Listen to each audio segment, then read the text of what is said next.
विघ्नहर्ता श्री गणेश, श्री गणेश, श्री गणेश।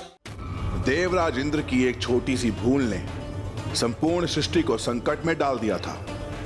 वृत्तासुर ब्रह्मांड के बड़े भाग को निगल चुका था। चंद्र ग्रह के पश्चात मंगल पर भी उसकी कुदृष्टि थी।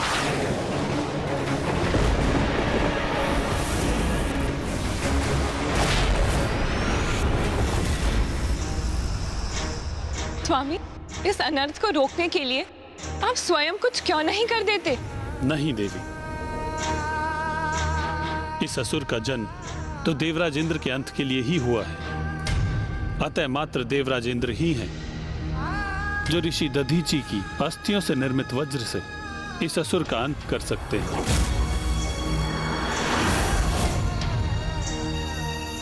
देवताओं का विलंब कहीं अनर्थकारी ना प्रमाणित हो जाए।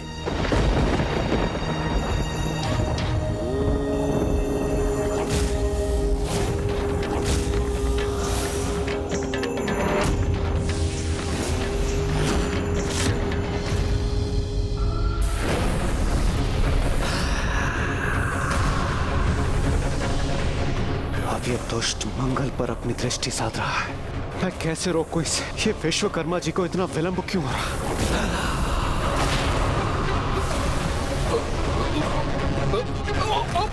पुत्र!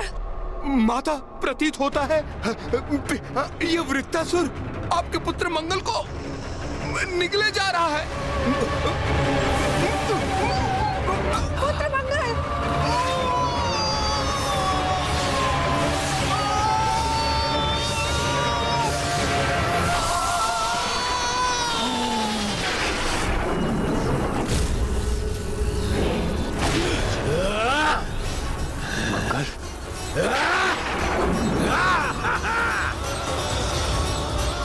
ये मैंने क्या कर दिया? कैसा भयंकर संकट उत्पन्न कर दिया मैंने अपनी एकमात्र भूल से। यदि मैं इसे रोकने में सक्षम होता तो मैं इसे अवश्य रोकता।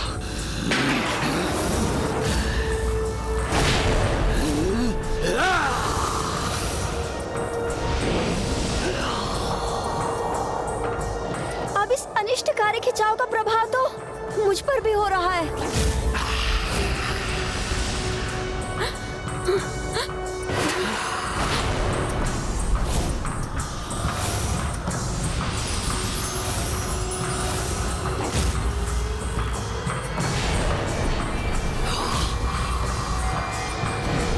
दुष्ट असुर, रोक दो अपने इस विनाश को।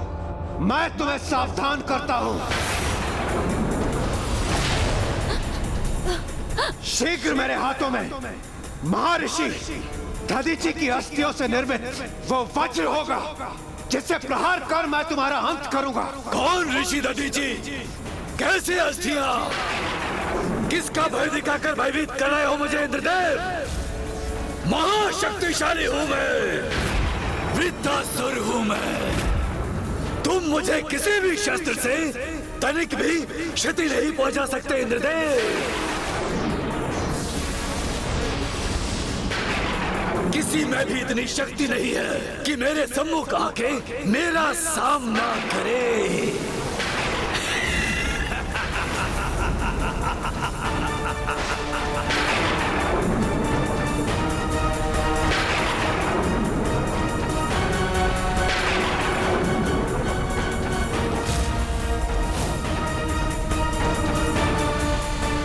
धैर्य रखिए देवी, धैर्य रखिए।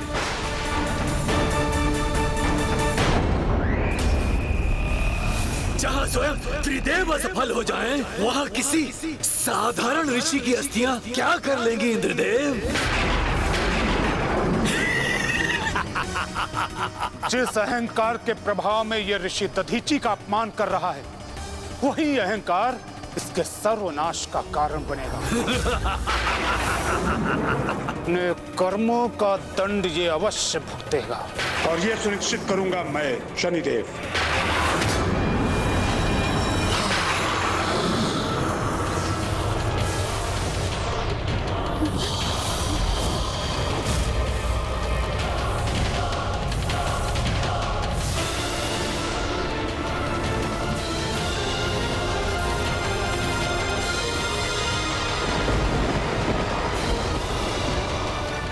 शनिदेव का वृत्तासुर के मुख में समाने के पीछे यही उद्देश्य था कि वो उस दुष्ट पर अपनी घातक दृष्टिपात कर सके। एक और तो पृथ्वी पर विकराल संकट छाया हुआ था जो देवराज इंद्र से देखा नहीं जा रहा था,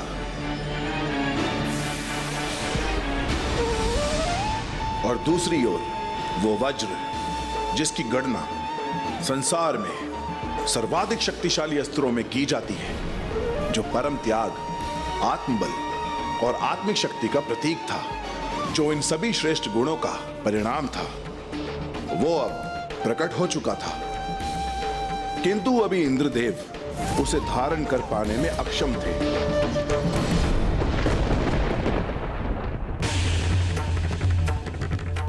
हे प्रभु श्री हरि नारायण, मुझ तक मेरा अस्त्र पहुंचाने में मेरी सहायता कीजिए प्रभु, सहायता कीजिए।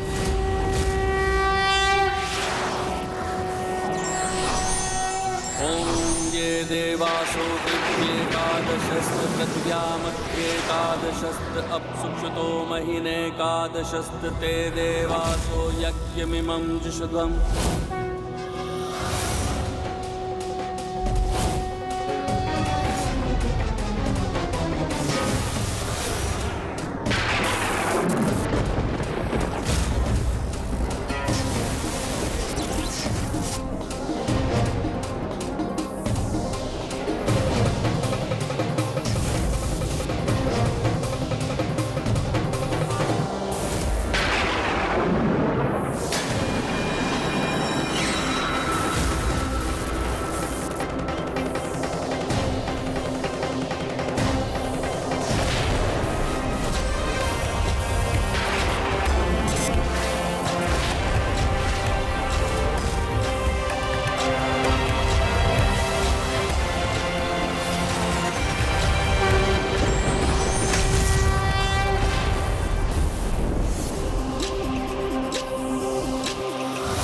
अब इस दिव्यास्त्र की सहायता से मैं इस ग्रह को रोक दूंगा।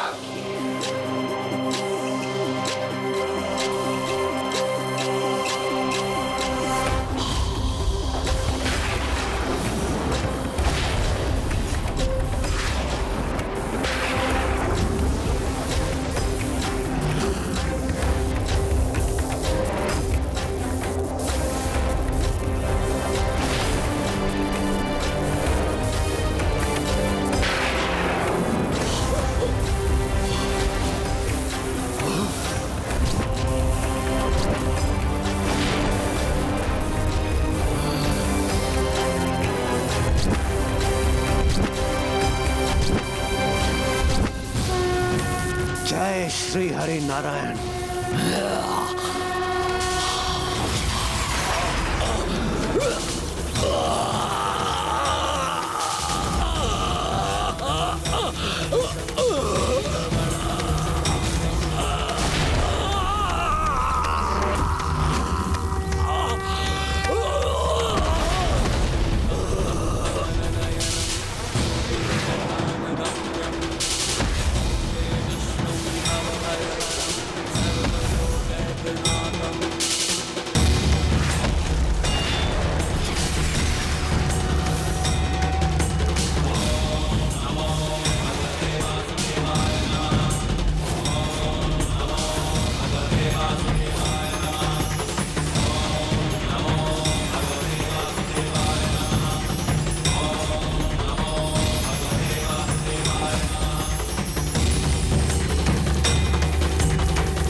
ऋषि दधीचि के अस्थियों से निर्मित वज्र ने वृत्तासुर का मात्र वध ही नहीं किया, अपितु संपूर्ण ब्रह्मांड से उसके प्रभाव का लेश मात्र ही मिटा दिया और सब कुछ यथावत कर दिया। हाँ गौरी पुत्र, ये ऋषि दधीचि के ही त्याग का परिणाम है, जो अभी भी संसार सुरक्षित है। लंकेश जी, ऋषि दधीचि के पुत्र पिपलाद का क्या हुआ? महादेव के प्रथम अवतार और माँ द्वारा दिया हुआ प्यारा नाम पिपलाद, उसके पश्चात बालक पिपलाद का भरण पोषण पीपल वृक्ष ने ही किया। उसी की छाल उसके वस्त्र बने, उसी की छांव घरोंदा तो उसके पत्तों से बालक पिपलाद ने अपना उदर भरा। अब मुझे ज्ञात हुआ कि भक्त क्यों पीपल वृक्ष की महानता और महिमा को इतना महत्व देते हैं। उनकी जड़ में दुग्ध क्यों न्यौछावर करते हैं, क्योंकि ऐसा करने से पीढ़ियों तक उनके वंश में कोई भूखा नहीं रहता। पीपल तो उनके संरक्षक हैं, जो संसार में सर्वथा अकेले हैं। सभी अनाथों के नाथ हैं वो।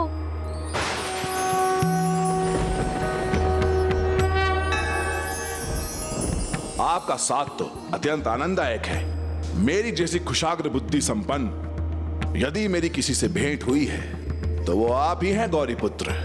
मेरे एकमात्र संकेत से आप कथा का संपूर्ण मर्म समझ जाते हैं। मैं तो पुनः यही कहूँगा लंकेश कि इसमें आपका ही श्रेय है।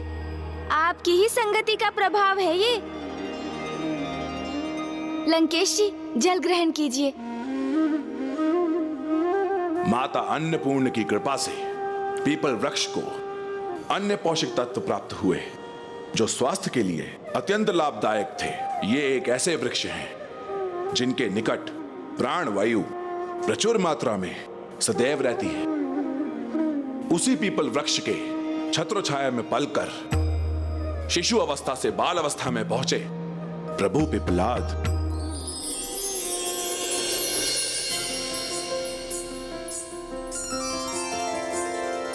पीपल के वृक्ष तले दृश्य बड़ा प्यारा, बाल रूप शिव जी का जग से लगे न्यारा।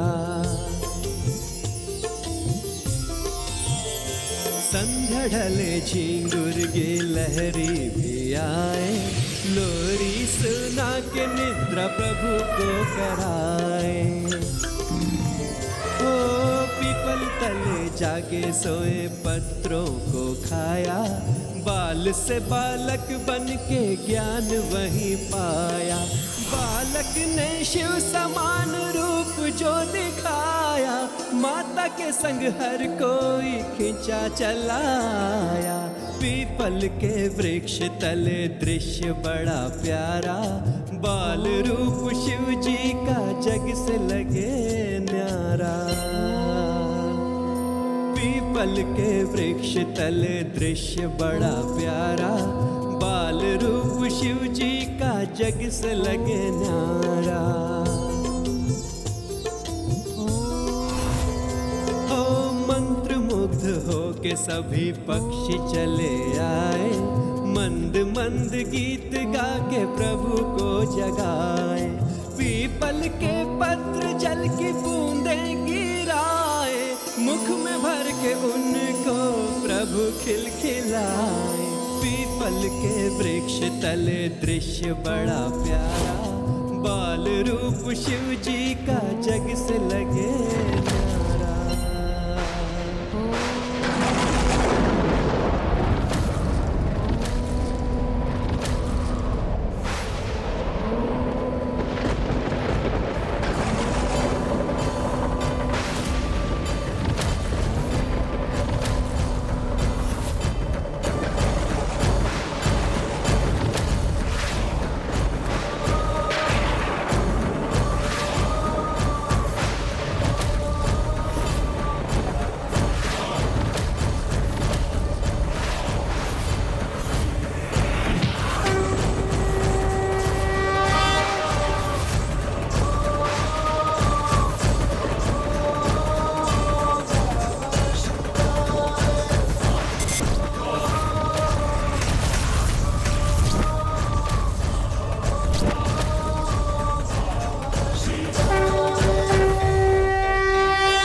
मन भावन जिसने आप सभी को इतना मंत्रमुग्ध कर दिया।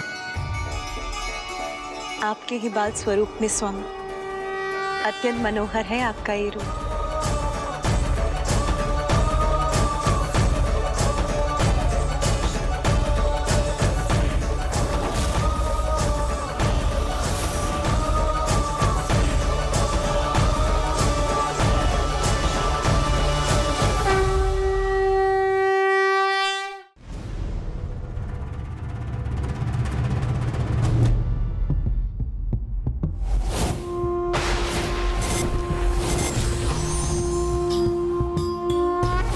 लंकेश, पिताश्री के बाल स्वरूप के दर्शन तो अत्यंत अद्भुत रहे होंगे ना? इसीलिए तो समस्त कैलाशवासी उनको देखकर भाव विभोर हो गए। पदेत्व अर्चने पतति नमन कस्य न बचा, अर्थात मेरे प्रभु महादेव शिव शंकर शंभु अपने प्रत्येक रूप में अद्भुत हैं। ऐसी अनंत महिमा है उनकी, ना मन, ना बुद्धि और ना वचनों से उनकी पूर्ण व्याख्या संभव है। और प्रभु के अद्भुत दर्शन का ऐसा अलौकिक अपूर्व आकर्षण था जिससे सम्मोहित होकर कोई भी उनके निकट आने पर विवश हो जाता था। जैसे कुछ दिवसों के उपरांत ही शिव बाल रूप के दर्शन करने हेतु देव श्री नारद स्वयं वहां पहुंच गए और फिर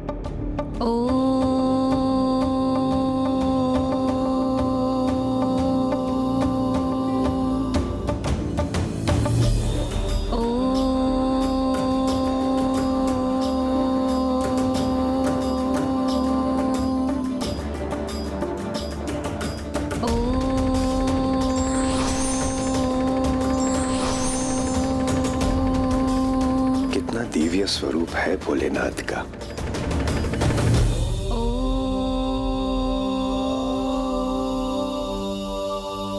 हे प्रभु पिपलाद, मैं आपके दर्शन पाकर धन्य हुआ।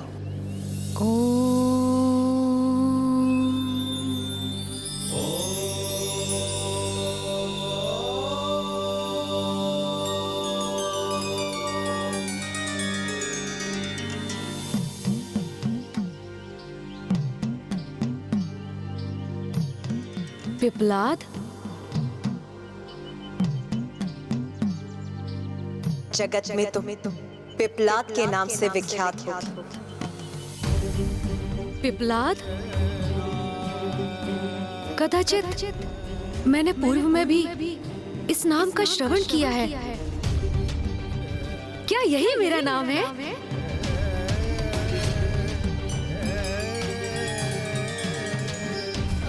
पिपलाद,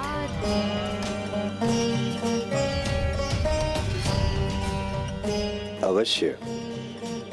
आपको ये नाम स्वयं अन्नपूर्णा माता ने दिया था, पिपलाद। स्वयं जगत के पालनहार भ्राता श्री हरि नारायण पीपल वृक्ष के रूप तुम्हारा ध्यान रखेंगे पुत्र, और पीपल वृक्ष के पत्रों से पोषण प्राप्त कर तुम्हारा विकास होगा, और जगत में तुम पिपलाद के नाम से विख्यात, पिपलाद के नाम से विख्यात।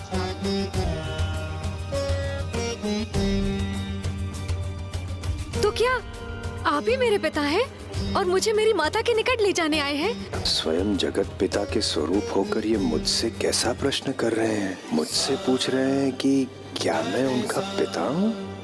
निसदा मदसा सा गरे सा निसदा मदसा। मैं तो सन्यासी हूँ। ऋषि नारद मेरा नाम है। हाँ? नारद, देवर्षि नारद।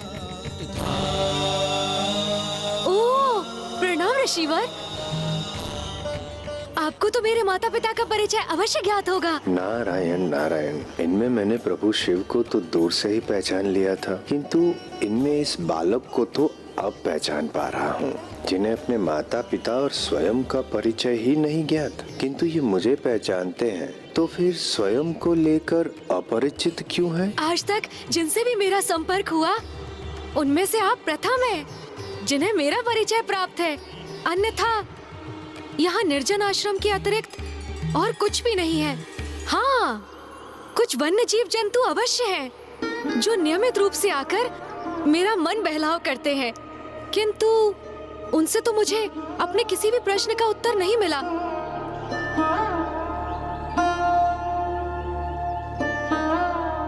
फिर इस पीपल वृक्ष की छाया ने ही मुझे मेरे माता पिता का स्नेह दिया, मेरा पालन पोषण किया। मैंने इनसे प्रश्न किया, मुझे तो कोई उत्तर नहीं दिया। किंतु इनके पत्तों की सरसराहट से ओम की ध्वनि प्रस्फुटित हुई। मैंने निरंतर ओम शब्द का जाप किया तो मुझे ज्ञान प्राप्ति हुई, परंतु स्वयं अपना परिचय ज्ञात न कर सका कि मैं कौन हूं, क्या हूं, मेरा अस्तित्व क्या है। बस इसी आशा में प्रतीक्षा करता रहा कि मेरे माता पिता आएंगे, मुझे ढूंढेंगे, और तब से मैं यहीं पर हूं, इसीलिए यहाँ से कहीं दूर नहीं गया। तो फिर मुझे बताइए ऋषिवर नारद, कौन है मेरे माता पिता और वो अभी तक मुझे लेने क्यों नहीं आए हैं? कैसे बताऊं इस नन्हे बालक को कि वो नरजीवन आश्रम इनके माता पिता का ही है। कैसे बताऊं इन्हें कि अब वो जीवित नहीं है और जिनकी ये इतनी आतुरता से प्रतीक्षा कर रहे हैं वो इन्हें लेने कभी नहीं आएंगे। और ये भी कैसे बताऊं इन्हें कि तब जो हुआ उसमें इनका कोई दोष नहीं था, वो तो बस शनिदेव की दृष्टि का प्रभाव था। देव ऋषि नारद के लिए उनके समक्ष संपूर्ण घटना को बताना अत्यंत कठिन था, किंतु प्रभु पिपलाद जी ने इतनी विनम्रता से आग्रह किया कि देव ऋषि उनको बताने में विवश हो गए और फिर उन्होंने प्रभु पिपलाद जी को सब कुछ बता दिया कि कैसे शनिदेव की अनियंत्रण दृष्टि के प्रभाव से प्रभु पिपलाद का परिवार नष्ट हो गया और वो इस संसार में अकेले रह गए।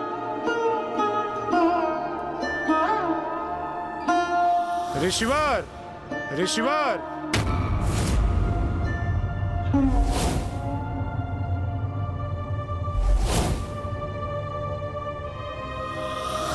देवराज इंद्र के साथ छल किया है आपने, इसका उचित दंड आपको अवश्य प्राप्त होगा। यदि मेरे पुत्र का अपमान या अहित हुआ तो मेरे क्रोध से कोई सुरक्षित नहीं रहेगा। ऋषि के क्रोध से उत्पन्न उस असुर के वध के लिए हमें एक ऋषि की अस्थियों से निर्मित अस्त्र की ही आवश्यकता है, और एक ऐसे अस्त्र के निर्माण के लिए हमें केवल ऋषि दधीची की ही अस्थियों की आवश्यकता होगी। जब इंद्रदेव के कृत्य के कारण समस्त सृष्टि पर वृत्तासुर के रूप में सृष्टि पर संकट छाया, तो ऋषि दधीची ने जगत कल्याण हेतु और वृत्तासुर का वध करने के लिए अपनी अस्थियों का दान किया, अपनी अस्थियों का दान किया। यदि आपने मेरी सहायता नहीं की और अपनी अस्थियों का दान नहीं दिया तो मेरे कारण इस समस्त सृष्टि का विनाश हो जाए। उनके इस महादान के कारण ही आज समस्त सृष्टि अपने स्थान पर स्थिर है। और माता सुवर्चा,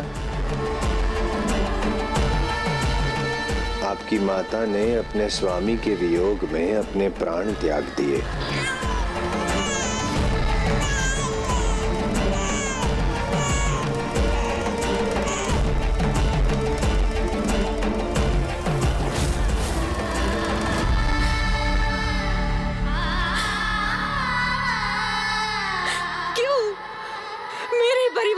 ऐसा क्यों हुआ? क्यों मेरे पिता को अपनी अस्थियों का दान, मेरी माता को अपने प्राण त्यागने के लिए विवश होना पड़ा? नारायण नारायण, जो कुछ भी हुआ शनि दृष्टि के कारण हुआ, और फिर शनि दृष्टि के कारण ऋषिवर के समक्ष ऐसी कठिन परिस्थिति उत्पन्न हुई कि संसार की रक्षा हेतु उन्हें अपने प्राण त्यागने पर विवश होना पड़ा।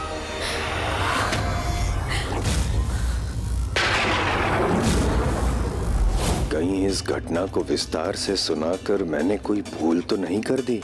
जो कुछ भी हुआ शनि दृष्टि के कारण।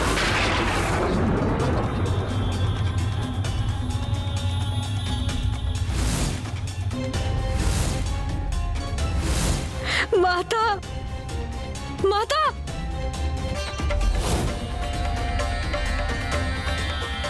कैसा अनर्थ कर दिया मैंने। प्रभु पिपलाद के क्रोधावेश को जागृत कर दिया मैंने। नारायण नारायण।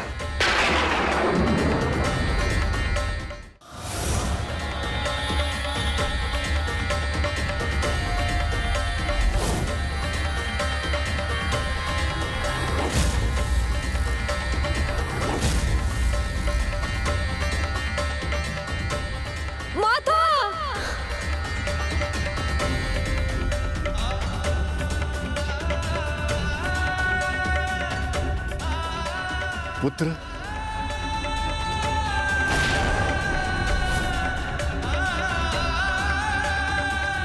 पिताश्री। पुत्र। हाँ?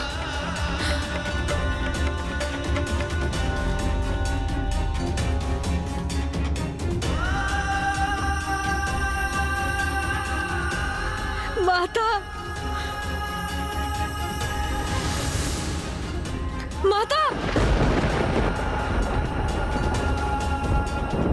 माँ नहीं, यहाँ तो मात्र कुछ अवशेष हैं उनकी कुटिया के। पिताश्री, पिताश्री, पिताश्री, कहाँ हैं आप पिताश्री? पिताश्री,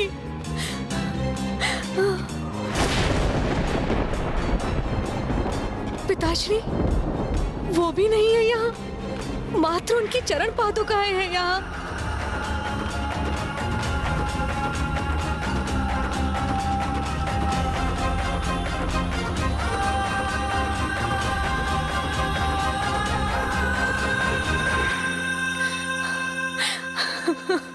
पिताश्री,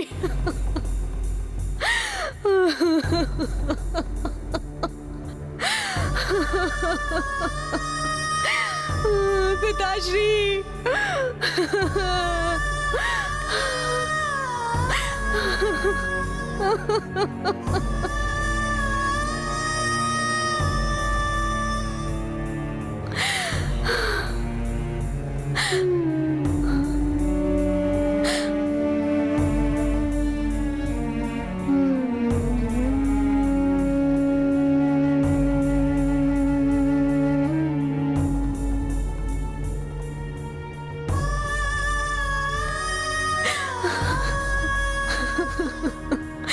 पिताश्री,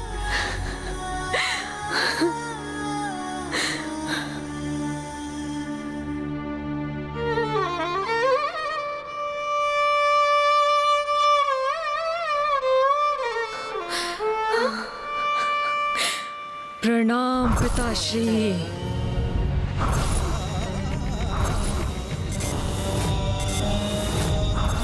अन्याय नहीं है तो क्या है ये? अन्याय किया है शनिदेव ने मेरे साथ और उन्हें इस अन्याय का दंड अवश्य प्राप्त होगा।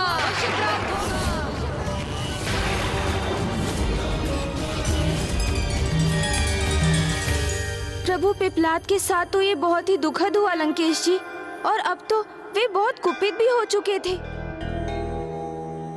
लंकेश जी, जल ग्रहण कीजिए।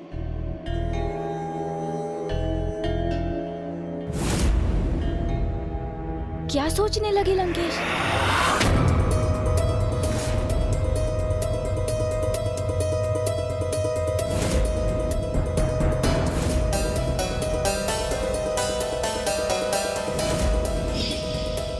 मैं तो इस संपूर्ण यात्रा में निरंतर इस कलश से जल ग्रहण करता रहा हूं, किंतु तब भी अभी तक इसमें जल शेष है। कहीं उसके पीछे गणेश जी का कोई परोक्ष प्रयोजन तो नहीं?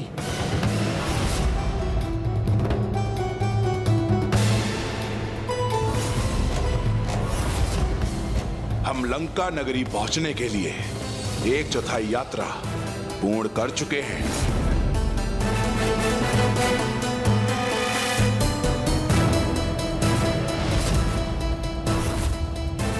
इस यात्रा में हमने सर्वप्रथम वन पार किया, फिर पर्वत, और अब तीव्र धूप में हम ये मरुस्थल भी पार करने वाले हैं। इस समूचे समय में आप मुझे इस कलश से जल प्रदान करते रहे, फिर क्या कारण है जो अभी भी इसमें जलशेष है,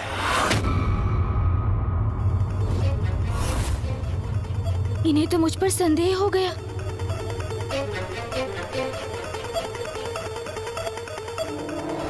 मुझे बताइए गौरी पुत्र, ये कैसे संभव है? अब क्या कहूं मैं? इसमें आपका क्या गुप्त प्रयोजन हित है? इसके पीछे क्या आशय है आपका?